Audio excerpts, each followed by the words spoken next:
Cette capsule portera sur la Seconde Guerre mondiale. Je vous suggère d'écouter attentivement puisqu'un questionnaire suivra cette lecture. Adolf Hitler arrive au pouvoir en 1933, alors que l'Allemagne peine à survivre à la crise économique et à l'humiliation du traité de Versailles.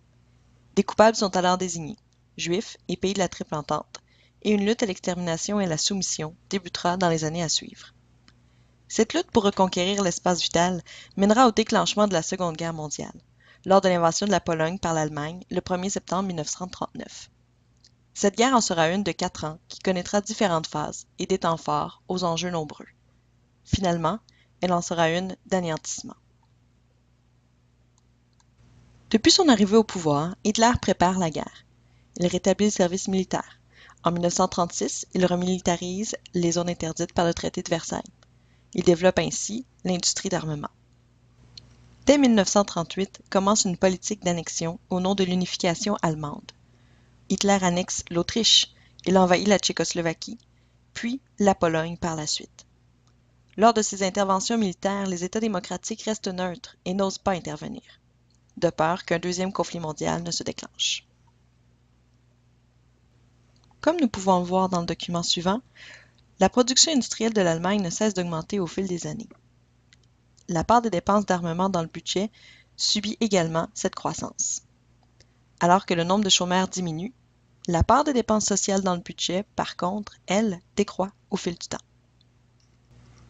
Sur l'image de droite, nous observons un rassemblement militaire montrant les forces allemandes en 1935 à Nuremberg.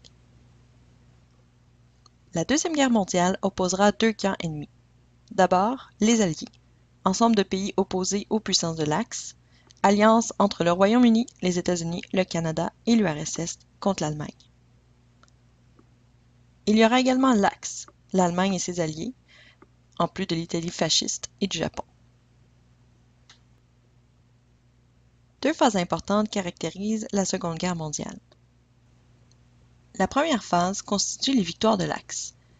Non seulement l'Allemagne envahit l'URSS, la Pologne et bien d'autres pays, mais la première phase est surtout caractérisée par l'entrée en guerre des États-Unis suite à l'attaque de Pearl Harbor. La deuxième phase, quant à elle, débute en novembre 1942, suite au débarquement allié en Algérie et au Maroc. Elle est caractérisée entre autres par le débarquement de Normandie qui aura lieu le 6 juin 1944 et qui changera le cours de la guerre. La capitulation de l'Allemagne donnera suite à la capitulation du Japon qui cessera le combat suite à la bombe atomique d'Hiroshima. L'attaque de la base navale américaine de Pearl Harbor par les Japonais le 7 décembre 1941 entraînera l'entrée des États-Unis à la guerre. La guerre du Pacifique en sera une principalement aéronavale. Les États-Unis y mettront fin par une arme nouvelle et extrêmement destructrice, la bombe atomique. La guerre du Pacifique marquera un conflit planétaire pour cette Seconde Guerre mondiale. Les enjeux de la guerre seront nombreux. D'abord, voyons ensemble les enjeux idéologiques. L'idéologie allemande fasciste s'opposera au communisme de l'URSS et à la démocratie défendue par l'Europe et ses alliés. Des enjeux nationaux qui seront davantage d'ordre territorial s'opposeront également. Le Japon et l'Allemagne tentent de prendre une expansion de leur territoire. Les alliés d'Europe, eux, tentent de limiter ces expansions et de défendre leur autonomie territoriale. Les enjeux militaires sont nombreux. Ceux-ci passent par le développement de la production industrielle pour l'armement, qui caractérise les deux camps, de même que le perfectionnement de l'armement pour une capacité plus grande de destruction.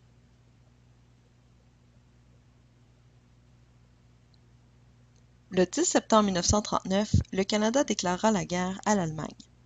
Selon le statut de Westminster de 1931, le Canada a le contrôle de sa politique extérieure.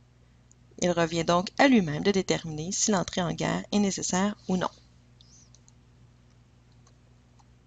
En 1939, le gouvernement fédéral vote une loi sur les mesures de guerre. Cette loi lui permet de mettre en application toutes les mesures sociales et économiques nécessaires à l'effort de guerre. Le gouvernement s'endette afin d'investir massivement dans la production de matériel militaire. Il utilise les impôts et les taxes provinciales pour subventionner les industries et il fixe le salaire des ouvriers. Le gouvernement impose également le rationnement, du pétrole et de certains éléments et incite la population à récupérer les métaux et le papier. Les femmes sont appelées à travailler dans les usines pour effectuer le travail des hommes partis à la guerre. Le gouvernement fédéral impose des mesures de censure dans les médias pour éviter la fuite d'informations militaires stratégiques ou pour empêcher des messages antipatriotiques contre l'effort de guerre. Les images ci-contre vous montrent la propagande au Canada qui valorise l'effort nationaliste et qui incite les gens à participer à l'effort de guerre. À l'exemple de la Première Guerre mondiale, la question de la conscription se pose à nouveau au début de la guerre en 1939.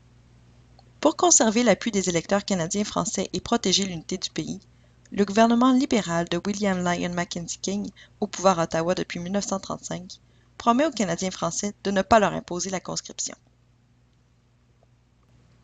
En 1942, alors que la guerre s'intensifie en Europe, les forces alliées éprouvent des difficultés et réclament au gouvernement canadien davantage de soldats. Mackenzie King sait que l'opinion publique canadienne-anglaise en général est favorable à la conscription. Il décide toutefois d'organiser un plébiscite pour soumettre la question de la conscription à l'ensemble de la population canadienne.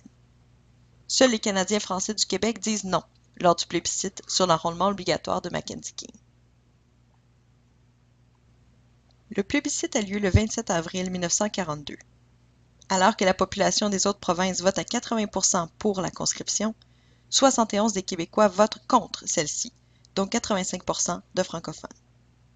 Pour protester contre le résultat du plébiscite, plusieurs députés libéraux démissionnent du gouvernement et rejoignent Laurendeau et d'autres nationalistes canadiens-français pour fonder un nouveau parti, le Bloc populaire. Les conséquences de la Seconde Guerre mondiale sur la société canadienne et québécoise seront nombreuses. Durant la guerre, nous constatons une baisse de la natalité, qui sera comblée par l'arrivée de nombreux immigrants. Les Québécois et Canadiens auront toutefois un sentiment de méfiance envers ces étrangers. C'est ce qu'on appelle de la xénophobie. Particulièrement, ce phénomène de xénophobie sera dirigé envers les Juifs. Passons maintenant au droit de vote des femmes.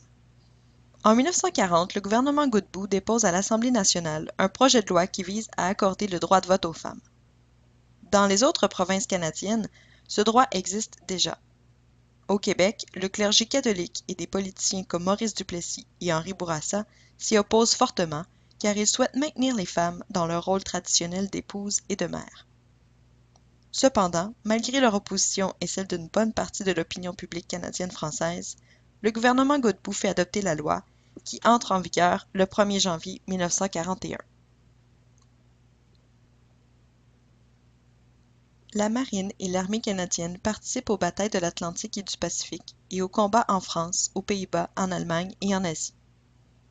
En septembre 1945, à la fin de la guerre, les troupes canadiennes dénombrent près de 43 000 morts et 55 blessés.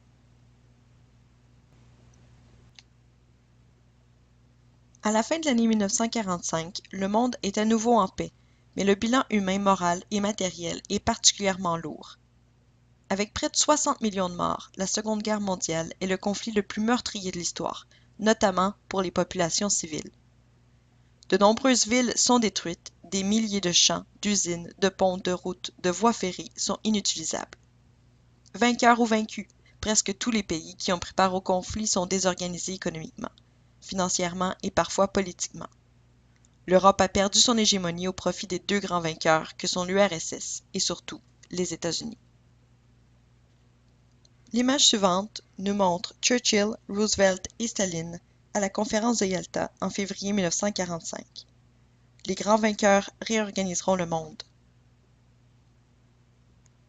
Espérant empêcher dans l'avenir l'horreur d'un autre conflit mondial, 51 États fondent lors de la conférence de San Francisco le 26 juin 1945 l'Organisation des Nations Unies. L'installation du siège de l'ONU à New York renforce la domination politique et économique des États-Unis à l'échelle mondiale. Bien qu'ils possèdent encore un vaste empire colonial, les pays européens ont désormais perdu une grande partie de leur puissance. Mais l'URSS est bien décidée à s'affirmer face aux États-Unis.